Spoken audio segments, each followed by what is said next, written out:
గెరివిచ్చిందో లేదో హైదరాబాద్ లో మళ్ళా అందుకుందబ్బా ఆన గా ముచ్చట రాజకీయాలు దీక్షలు ధర్నాలు ఫ్యామిలీ పాలిటిక్స్ చెప్పుకునే ముంగట హెడ్లైన్స్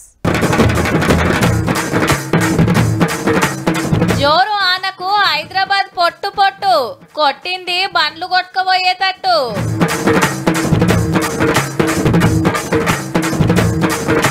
కేసీఆర్ దేనట కాళేశ్వరం పాపం తీసుకోలేదట కేబినెట్ ఆమోదం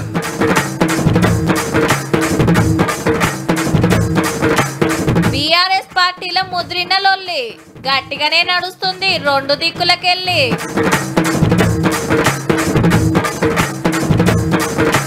జంపింగ్ ఎమ్మెల్యేలపై పోరాటం ఉప ఎన్నికల కోసం బీఆర్ఎస్ ఆరాటం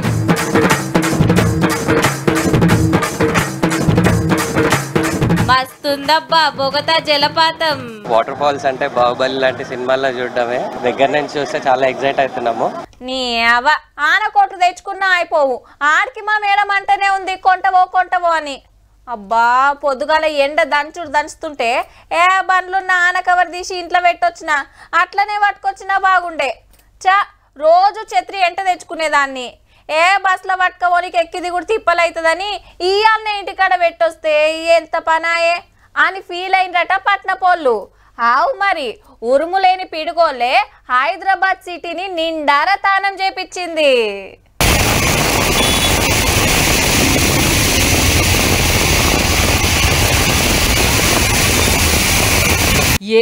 ఎక్కడదబ్బా పట్నంలా పగటిలి ఆన కొట్టింది కదా సంపుడు చంపింది గంట దంచుడు అటెన్క ముసురు గంట దంచుడు అటెన్క ముసురు మొత్తం ఇదే కథ హిగేముంది సడకులు నీళ్ల కాలువలై కార్లు బండ్లు సగం బడ మునిగినాయి రోడ్ల పక్కకున్న హోటళ్లు షాపులకు నీళ్ళొచ్చి సామాన్లు మొత్తం ఖరాబ్ అయితే ఆడాడా ఇండ్లకు సుత చేరినాయి హగో అమీర్పేట మెట్రో స్టేషన్ కాడ పెద్ద చెరువే తయారైంది షాన్ ఏరియాల్లో ఇదే పరిస్థితి వరదల బండ్లు నడపలేక ఆగిపోయి ఒక తిప్పల కాదు రోడ్ల మీద పార్కింగ్ చేసిన కొన్నైతే కొట్టుకనే పోయినాయి సైలెన్సర్లకు నీళ్లు పోయి ఎన్ని ఖరాబ్ అయినాయో ఏమో పాపం మొత్తం నీళ్లు చూడన్నా మొత్తం బండి డుబ్బా పూరా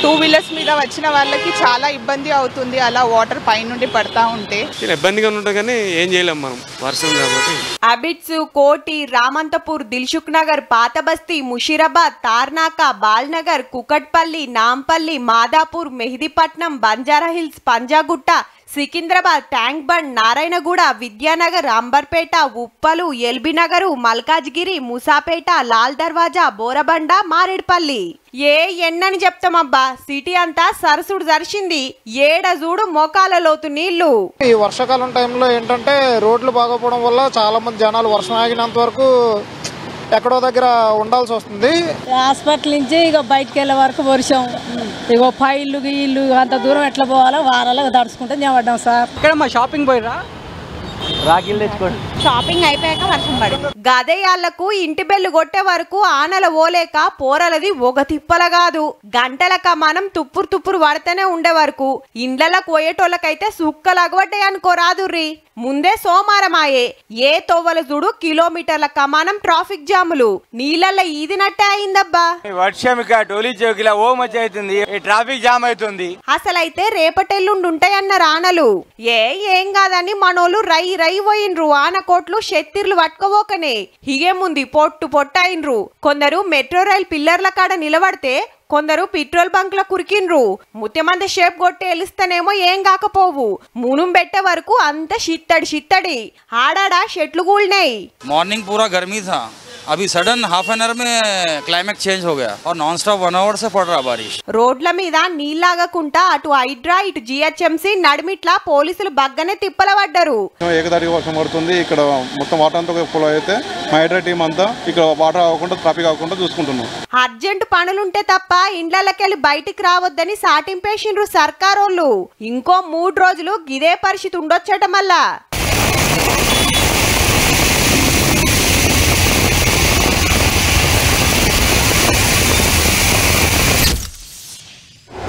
ఇప్పుడు చదువు సార్లే చెప్పాలి ఆపరేషన్లు డాక్టర్లే చేయాలి బస్సులను డ్రైవర్లే తోలాలి రిపేర్లు మెకానిక్లే చేయాలి విమానం పైలట్లే నడపాలి కేసులు వకీల్ సాబులే వాదించాలి తీర్పులు జడ్జిలే ఇయ్యాలి, మరి ప్రాజెక్టులు ఇంజనీర్లే కట్టాలి.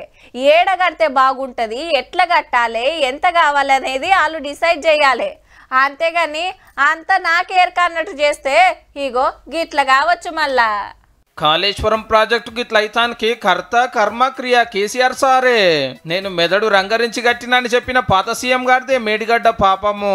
ఆఫీస్లో కూకొని సార్ ఆర్డర్ వేసిండు, ఆడ ఆఫీసర్లు పనులు చేయించిండ్రు. డిజైన్లు, మార్పులు, ఖర్చులు, బిల్లులు మొత్తం సారే నడిపించిండు. క్యాబినెట్ ఆమోదం లేకుండానే మేడిగడ్డ అన్నారం సుందిలా గట్టిపడేసిరట. లేలే ఆడ గట్టద్దని నిపుణుల కమిటీ చెప్తే ఏం కాదని లైట్ తీసుకున్నారట. ఎట్లా కట్టేది, ఏడ కట్టేది సెంటర్ వాళ్ళకి రిపోర్ట్ పంపే కంటే మొదలే ఖర్చుల ఉత్తరం రాసిరట ఢిల్లీకి. 38,000 కోట్లతో అయిపోయే ప్రాజెక్ట్ ను 1,10,000 కోట్లకు పెంచి పడేసిరట. చూడండిగా తుమ్మిడిఎట్టి దగ్గర నీళ్లు లేవు అనేది అబద్ధమట. బ్యారేజీలలో నీళ్లు నింపాలని ఆర్డర్ వేసింది గిన పెద్ద సారేనట. 15 నెలలు అందరితోటి మాట్లాడిన జస్టిస్ ఘోష్ కమిషన్ రిపోర్ట్ లో ఇదే ఉన్నది. మళ్ళా 650 కమ్మలతోటి రిపోర్ట్ ఇస్తే ఒక 3 సీనియర్ ఆఫీసర్లు కమ్మ లైన్ చదివి ముఖ్యమైన పాయింట్లతోటి 10 పేజీల రిపోర్టు తయారు చేస్తే ప్రాజెక్టు పంతనం ఎట్లున్నదో బయటపడ్డది. దాని మీదనే ఇలా కేబినెట్ లో చర్చ నడిచింది గంటల కమానము.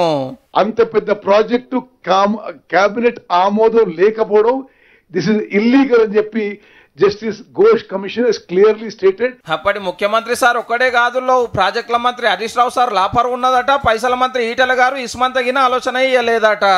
గాలి మోటార్ వేసుకొని పోయి పనులర్చుకున్న CMO officer Smita Sabharwal madam, ప్రాజెక్టుల శాఖ పెద్ద officer S K Josh sir rules గిల్స్ జాంతానయ్యి అన్నారట. ఇక పెద్ద ఇంజనీర్ మురళీధర్ రావు, ఇంకో ఇంజనీరు హరిరాములు సెంటర్ వాళ్ళకి తప్పుడు రిపోర్టులు పంపిరట పర్మిషన్ల కోసము. మొన్న వీళ్ళిద్దరిని అరెస్ట్ చేస్తే ఇళ్లలో 100 కోట్ల రూపాయలు దొరికినాయి. ఇంకో 4-5 ఇంజనీర్లు ఆఫీసర్లు కూడా తప్పులు చేసిరని కమిషన్ రిపోర్టులు ఉన్నది. అవినీతికి పాల్పడి అక్రమాలకు పునాదులు వేసి నిర్మించిన కాళేశ్వరం ప్రాజెక్టు ఈ రోజు కూలిపోయింది. స్పష్టంగా కమిషన్ ఇందులో ఈ వివరాలన్నిటిని పొందుపరిచింది. కాళేశ్వరం రిపోర్టు మీద సచివాలయంలో మంత్రులు చర్చ చేస్తుంటే ఫామ్ హౌస్ లో పార్టీ ముఖ్యులు చర్చలు చేసిరు చాలాసేపే. తొందరలోనే శాసనసభ శాసన మండలి సమావేశాలను ఏర్పాటు చేసి అక్కడ ఈ నివేదికను ప్రవేశపెట్టి అందరి అభిప్రాయాలు పరిగణలోకి తీసుకున్న తర్వాత భవిష్యత్ కార్యాచరణను కమిషన్ సూచించిన సూచనలను అమలు చేయడానికి ప్రభుత్వం ముందుకు వెళ్తుంది. ఓ 2 ఏళ్ళు వెనకకు మరి చూడుండ్రి కవితక్క కథ ఎట్లుండేనో. అక్క చెప్పిందంటే అది ఎంత పెద్ద పనైనా కావాల్సిందే. మేడం వస్తుందంటే గులాబీ లీడర్లంతా గుంపులు పోయి ఎదుర్కొనేటోళ్ళు.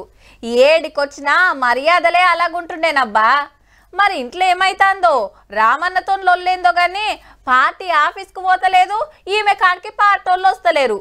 ఇంత ఇగో గీడ్దాకొచ్చింది కథ. బీసీల కోసం కవితక్క పట్టిన దీక్ష కంటే కారుల నడుమ కక్షలే ఖతర్నాకు ఉన్నాయి. మల్లన్న మాటల వెనకాల ఒక గులాబీ లీడర్ ఉండని మేడము, లేలే ఈ వెనకాల కేసీఆర్ అంటే వడనోళ్ళు ఉన్నారని పార్టీ వాళ్ళు. ఆ వ్యాఖ్యల వెనుక బీఆర్ఎస్ పెద్ద నాయకుడి హస్తం ఉన్నది. అందుకనే బీఆర్ఎస్ పార్టీ నాయకులు ఎవరు కూడా రియాక్ట్ కాలేదని చెప్పి నేను బలంగా నమ్ముతా ఉన్నాను. కేసీఆర్ చుట్టున్న దయ్యాలు ఎవరో అప్పుడు చెప్పలేదు, ఏరేటోళ్లతో డిట్టిస్తున్నగా పెద్ద లీడర్ ఎవరో ఇప్పుడు చెప్పలేదు. ఇవాళ మీరు నన్ను ఒంటరి చేసి ఏదో చేయాలని అనుకోవచ్చు, నా మీద ఇటువంటి వ్యాఖ్యలు చేపించి శునకానందం పొందొచ్చు టెంపరీగా, కానీ దేవుడు అనేవాడు ఉన్నాడు. ఖచ్చితంగా అది మీకు తిరిగి కొట్టే సమయం వస్తుంది. పార్టీ వాళ్ళు ఒక్కలంటే ఒక్కరు కూడా హిమ్మతిస్తలేరు, అక్కని కలుస్తలేరు, ఏడికి పిలుస్తలేరు. గులాబీ జెండా పక్కకు పెట్టి జాగృతి జెండా తోటి ఒంటరి పోరాటం చేస్తున్నది. నా దగ్గర ఎవరో 10 మందిని పెట్టి నా దగ్గర జరిగే అంశాల సమాచారం ఎప్పటికప్పుడు తీసుకుంటున్నామని చావు తెలివితేటలు ప్రదర్శిస్తున్నారు. అక్కడేం జరుగుతుందో కూడా నాకు సమాచారం వస్తూనే ఉంటది. అయితే సీనియర్ లీడర్ జగదీష్ రెడ్డి తోటి జగడం నడుస్తుంది జోరుగా. నల్గొండలో బీఆర్ఎస్ పార్టీ నాశనం చేసిన ఒక లిల్లీపుట్ నాయకుడు ఆమెవరు ఈమెవరు అని మా గురించి మాట్లాడుతూ ఉన్నారంటే కొంతమంది తమకు తాము ఎక్కువ ఊహించుకొని ఏదేదో అయిపోతారు. ఇవాళ నల్గొండ జిల్లాలో ఒక సీటు కూడా రాలే. ఆయన సీటు సావుదప్పి కన్నులుట్టవైన చందంగా చివరి నిమిషంలో అనుకోకుండా గెలిచినటువంటి సీటు కావచ్చు. కొంతమంది అసలే గెలవలేదు కదా, దాని గురించి లేవుతారు. మరి అంటే పేర్లు చెప్పలే గానీ ఏదేదో మాట్లాడుతున్నారని ఇంకో 2-3 లీడర్ల గురించి మాట్లాడింది గట్టిగానే. ఈ లిల్లీపుట్ నాయకుడు మాట్లాడంగానే ఇంకో చిన్న పిల్లగాడు నిన్నగాక మొన్న మా పార్టీలోకి వచ్చిన వాళ్ళు కూడా ఎటుపడతట్టు మాట్లాడు. అసలు ఎవరు మీరు? మీకు తెలంగాణ ఉద్యమంతో సంబంధం ఏంది? బీఆర్ఎస్ అధికారంలోకి వచ్చినాక బీఆర్ఎస్ లోకి వచ్చి పదవులు పొంది ఉల్టా నా మీదనే మాట్లాడతారా మీరు? చిన్న పిల్లగానివి చిన్న పిల్లగానిలా ఉండు బాబు. నువ్వు పెద్దవాళ్ళ విషయాల్లో తలదూర్చకు, తెలియని విషయాల్లో అసలే తలదూర్చకు.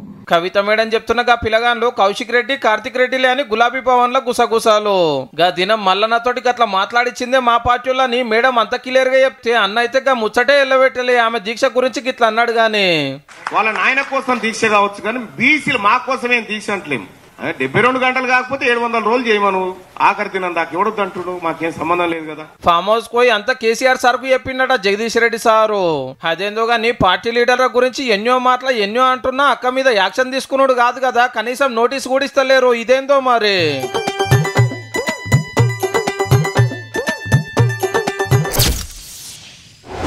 బీసీలకు రిజర్వేషన్లు ఎమ్మటే పెంచాలని మొన్న బీజేపీ ధర్నా ఇవాళ జాగృతి కవితక్క దీక్ష ఇంకో 3 వద్దులైతే కరీంనగర్ల కారోళ్ళ కొట్లాట అసలు 42% పదవులు బీసీలకే ఇయ్యాలని అందరికంటే ముందు ముంగట్కి తెచ్చింది కాంగ్రెస్ పార్టీయే ఇంత తోవ సాఫ్ చేసుకుంటూ వస్తుంటే ప్రతిపక్షాలు గిన అదే అందుకున్నాయి ఈళ్ళే గిట్లుంటే ఇక అధికార పార్టీలది ఎట్లుండాలే హలో బీసీ చెలో ఢిల్లీ నడుస్తుంది చెర్లపల్లి కెంచి స్పెషల్ ట్రైన్ కట్టుకొని దేశ రాజధానికి బయలుదేరిండ్రు కాంగ్రెస్ లీడర్లు కార్యకర్తలు కాంగ్రెస్ ఇన్ఛార్జి మీనాక్షి మేడం ఎమ్మెల్యేలు ఇయాల పోతే ముఖ్యమంత్రి సారు మంత్రులు రేపు 3 రోజులు ఢిల్లీలోనే ఉంటారు బీసీలకు 42% రిజర్వేషన్ల బిల్లును అసెంబ్లీలా తీర్మానం చేసి పంపిండ్రు కదా దాన్ని సెంటర్ వాళ్ళు పెండింగ్ పెట్టిండ్రు హగో గది సాధించుకొస్తానికి సర్కార్ వాళ్ళంతా కదులుతాండ్రు 6వ తేదీన జంతర్ మంతర్ లో ముఖ్యమంత్రితో సహా మంత్రులు ఎమ్మెల్సీలు ఎమ్మెల్యేలు ఎంపీలు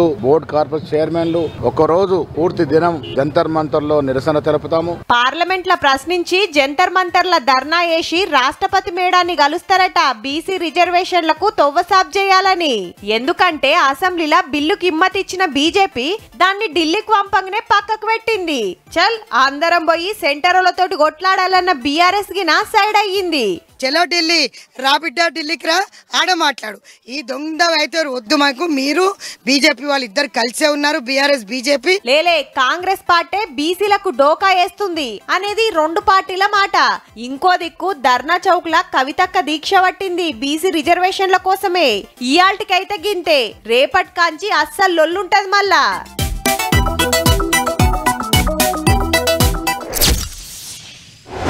ఇప్పుడు 3 పార్టీల రాజకీయం జూబ్లీ హిల్స్ చుట్టే తిరుగుతుందబ్బా సర్కారోళ్ళు డెవలప్మెంట్ పనులు ఆడుచుకుంటా అంటే ప్రతిపక్షాలు మీటింగ్ల మీద మీటింగ్లు పెడుతున్నాయి ఆడ ఉప ఎన్నిక ఉన్నది మళ్ళా ఎమ్మెల్యే మాగంటి గోపీనాథ్ సార్ కాలం చేసుడుతోటి కొత్తోళ్ళని ఎన్నుకోవాల్సి ఉంది అందుకే ఎలక్షన్ కమిషన్ గంట కొట్టక ముందే అన్ని పార్టీలు ప్రచారంలోకి దిగినాయి ఈ ఒక్కటే కాదు ఇంకో 10 నియోజకవర్గాలలో సుతా ఓట్లు రావాలనేది గీళ్ళ తండ్లాట జంపింగ్ ఎమ్మెల్యేల మీద ఎమ్మటే యాక్షన్ తీసుకోవాలని జంగు సురువు చేసింది బీఆర్ఎస్ అసెంబ్లీలో స్పీకర్ సార్ను కలుస్తానికి వస్తే టైం ఇచ్చి కూడా రాలేదని గాంధీ తాత బొమ్మకు కాయిదాలు ఇచ్చారు కారు ఎమ్మెల్యేలు సుప్రీంకోర్టు ఒక డైరెక్షన్ ఇచ్చింది 3 నెలల లోపల డెఫినెట్ గా డిస్క్వాలిఫై చేయమని చెప్పింది 3 నెలల్లో పదవులకెళ్ళి తీసేయాలని ఆర్డర్ వేయలేదు సారు ఏదో ఒక నిర్ణయం చేయమన్నది కోర్టు ఈ యొక్క సుప్రీంకోర్టు డైరెక్షన్ ను ఇమ్మీడియట్ గా 10 మందిని డిస్క్వాలిఫై చేయండి తద్వారా రాబోయే కాలంలో ఏ పొలిటికల్ పార్టీ కూడా ఇంకో పార్టీలో గెలిచిన ఎమ్మెల్యేలను తీసుకోవడం జరగదు ఉండేది కాబట్టి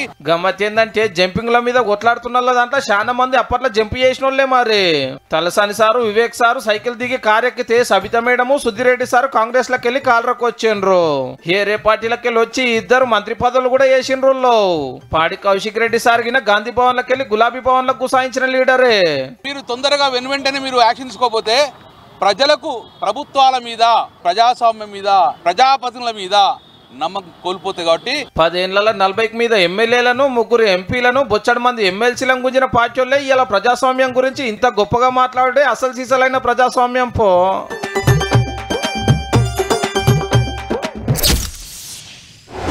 సినిమా అనగానే హీరోలు హీరోయిన్లు డైరెక్టర్లు కమెడియన్లు నిర్మాతలు కెమెరామ్యాన్లు పాడేటోళ్ళు సప్పుడు కొట్టేటోళ్ళే అనుకుంటారు కానీ కాదబ్బా వెనకాల వేల మంది పనిచేస్తారు వాళ్ళు ఎవరో మనకు తెలియదు కానీ వాళ్ళు లేకుంటే సినిమా కాదు కదా చిన్న వీడియో గిన తీయలేరు మా హీరో ఇన్ని కోట్లు తీసుకుంటుండు మా నిర్మాతకు గిన్ని కోట్లు వచ్చినాయట అని గొప్పగా చెప్తుంటారు జర మమ్ముల నీన చూడుండ్రనేది వెనకాల ఉండేటోళ్ళ లడాయి కెమెరాలు పట్టలేదు, లైట్ పెట్టలేదు, మేకప్ ముట్టలేదు, క్రేన్ తిప్పలేదు, మొత్తానికి మొత్తం షూటింగ్లు బంద్.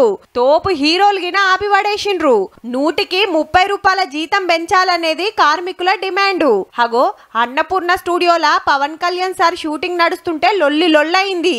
మనోళ్ళు సమ్మెలుంటే ఏరటోళ్ళని పట్టుకొచ్చిరట. మరి సినిమాలు తీసే నిర్మాతలు ఫిలిం ఛాంబర్ ఆఫీస్ కచ్చి పొంటల కమానం చర్చలు చేసిండ్రు. ఇప్పటికే మస్తు జీతాలున్నాయి, ఇంకా వెంచుడు కాదనేది వీళ్ళ మాట. 100 కోట్లు పెట్టి తీస్తే ఆడతలేవు, పెట్టుబడి మీద పడే కథ అవుతుంది అనుకొస్తున్నారు. ఒక సాఫ్ట్వేర్ ఎంప్లాయీనో వేజ్ ఇండస్ట్రీ కన్నా ఎక్కువ వేజెస్ ఉన్న ప్లేస్ లో బ్యాడ్ ఎకానమీ, బ్యాడ్ ఫేజ్ ఉన్నప్పుడు పెంచడం కుదరదు అన్నది డిస్కషన్. మొన్న కాలం చేసిన ఫిష్ వెంకటన్ ఇంటికి యాక్టర్ సోను సూద్ సార్ వచ్చిండు. ఇంటోలను ఓదార్చి శాతనైన కాడికి సాయం చేస్తా అని మాటిచ్చిండట. 200 సినిమాలలో యాక్టింగ్ చేసిన వెంకటన్న ఆఖరి సూపుకు తెలుగు సినిమా కంపెనీకి వెళ్ళి ఎవ్వరు రాలే. అటెన్కి అచ్చన్న మందలిచ్చినోళ్ళు లేరు. కానీ బొంబాయిలుండే గీ సార్ వచ్చి ధైర్యం చెప్పిండు. ఎంతైనా Sonu Sood sir real hero కదా.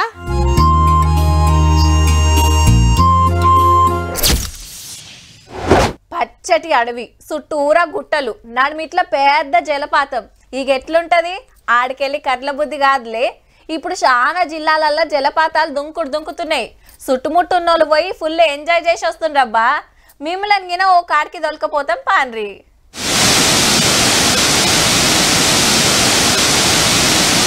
అవునబ్బా, బొగతా జలపాతమే. అంతెత్తు మీదికెళ్ళి తెల్లటి పాలనుర్గ లెక్క నీళ్లు దుంకుతుంటే ఏమన్నున్నదా? ఇంత ముద్దుగుంటే ఇక పబ్లిక్ ఊకుంటారా? కార్లు బస్సులు కట్టుకొని పోవుడే పోవుడు. ఆడోళ్ళు, మొగోళ్ళు, పిల్లలు, పెద్దలు తానాలు చేసుకుంటా, ఈతలు కొట్టుకుంటా ఫుల్ ఎంజాయ్ చేస్తుండ్రు. హైదరాబాద్ కెంచిగిన బగ్గనే పోతుండ్రుల్లా. ఒత్తిడిని దూరం చేస్తూ వీకెండ్ లో మంచి ఎంజాయ్ చేస్తున్నారు. ఇక్కడ ఫెసిలిటీస్ కూడా చాలా అద్భుతంగా కల్పించారు. నేచర్ అన్ని చాలా మంచిగా అనిపిస్తున్నది. ఈ నేచర్ లో సీనరీస్ కూడా బాగున్నాయి. వస్తుంటే దారిలో ఫ్రెండ్స్ తో అయినా ఫ్యామిలీతో అయినా చాలా మంచిగా ఎంజాయ్ చేయొచ్చు. ఆనాకాలం అంతా ములుగు జిల్లాలున్న బొగతా జలపాతం కాడ జాతరనే అవుతుంది. మళ్ళా చుట్టుముట్టు పచ్చటి అడవి, గుట్టలు, తొవ్వ పొంట పోతా అంటే అదో సంబురం. ఇక నీళ్ల కాడికి రాగానే ఫోటోలు, వీడియోలు గుంజుడే గుంజుడు. వాటర్ ఫాల్స్ అంటే బాహుబలి లాంటి సినిమాల్లో చూడడమే. దగ్గర నుంచి చూస్తే చాలా ఎక్సైట్ అవుతున్నాము. ఫ్రెష్ ఉంది నేచర్, అదంతా దగ్గర నుంచి చూడడం. అలాంటి ఐటీ ఎంప్లాయీస్ కి ఇది ఒక రిఫ్రెష్మెంట్, చాలా బాగుంది. ఈ నీళ్ళు అనేవి మనకి చాలా స్వచ్ఛంగా ఉన్నట్లున్నాయి. ఎన్నో చెట్లని దాటుకొని, ఎన్నో చెట్లని తాకి ఇక్కడికి రావడం అనేది, అది మన బాడీకి టచ్ అవడం అనేది అది ఇంకా చాలా మంచిది. బేసిక్ గా మొన్న వరద జోరుండే వరకు 4 వద్దులు బంద్ చేసి మళ్ళీ ఇప్పుడు పోనిస్తాన్రు. వచ్చినోళ్ళకి తిప్పలు కాకుండా సౌలతులు గిన మంచిగానే చేసిండ్రు ఆఫీసర్లు. అంత దూరం పోతానికి మీకు ఈలైతదో లేదో గాని బొగతా జలపాతం అందాలను మళ్ళీ పారి మంచిగా చూడుండ్రి.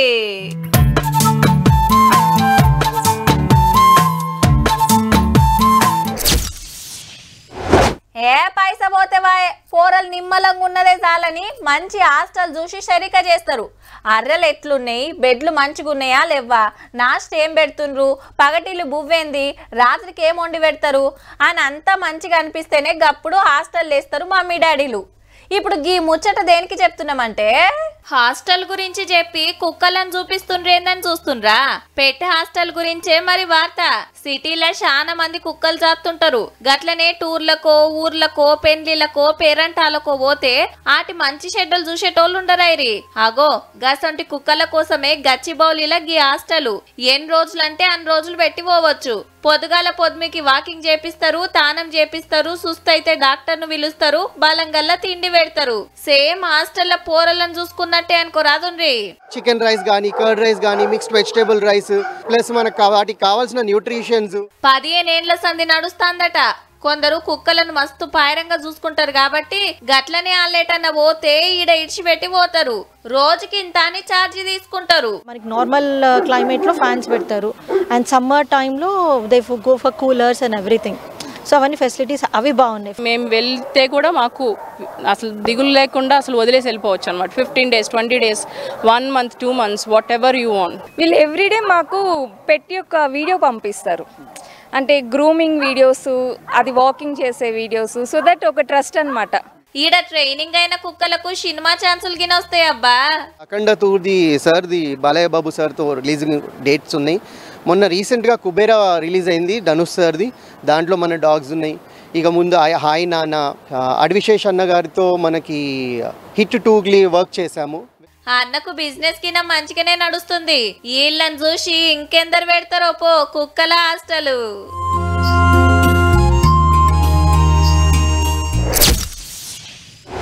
నీ ఏ కాలంలో ఉన్నావురా నాయన, గా వెనకటి పాటలు వింటున్నావు? అసలు నువ్వు గీ జమానాలో పుట్టాల్సినవి కాదురా బై. ఒగ్గు కథలు చూస్తావేమ్రా అని బనాయిస్తుంటారు. కానీ కొందరికి అవే ఇష్టం అబ్బా. ఉత్తగినుడే కాదు, ఛాన్స్ దొరికితే నలుగురికి చూపియాలని కూడా ఉంటది. ఇగో గిట్లా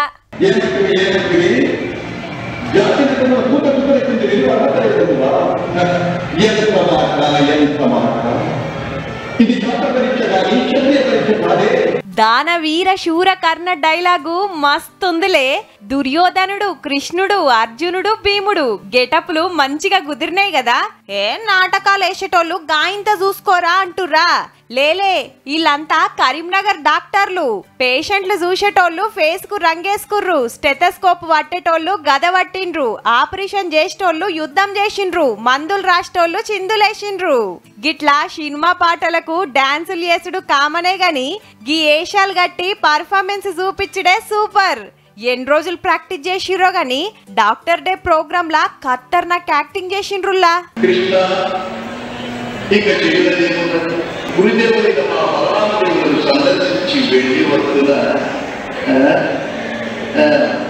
సీనియర్లు, జూనియర్లు, సార్లు, మేడాలు అందరూ తీరొక్క తీర్లు ఆడి పాడుతుంటే చూసేటోళ్ళు ఫుల్ ఖుషి అయిండ్రు. ఎప్పుడు దావుకండ్లు, పేషెంట్లు, ఆపరేషన్లు అనుకుంటేనే ఉండకుండా అప్పుడప్పుడు గీసొంటి వేస్తుంటే వీళ్ళకి సుత పానం నిమ్మలం అనిపిస్తుంది కదా. యాక్టర్లైన డాక్టర్లు అందరూ ఫుల్ ఎంజాయ్ చేసిండ్రబ్బా. టాలెంట్ ఎవడబ్బా సొత్తు కాదురాబ్బాయి.